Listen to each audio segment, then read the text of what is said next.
เยอะสวัสดีทุกคนครับวันนี้ผมจะมาล่าพายุหรือล่าสังกะสีวันนี้ผมไม่ได้เอาเพื่อนมาเล่นนะครับทำไมเขามาตรงนี้นะลงไปดู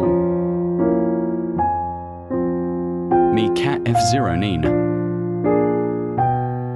เดี๋ยวข้ามไปดูตอนทอร์นาโดมาตอนนี้ผมได้เปลี่ยนเซิร์ฟแล้วนะเปลี่ยนเป็น Tornado Attack ไปล่ากันผมไม่เอารถนั้นละผมเอา TIV1 ดีกว่าเพิ่มความเร็ว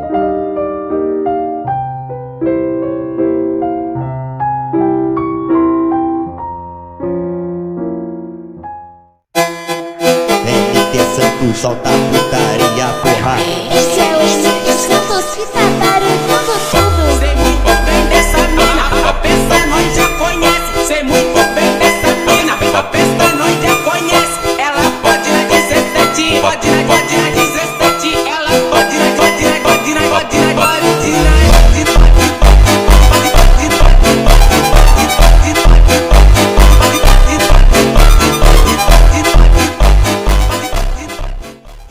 ไม่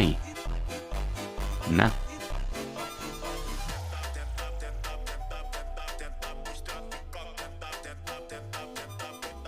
สนุกจัง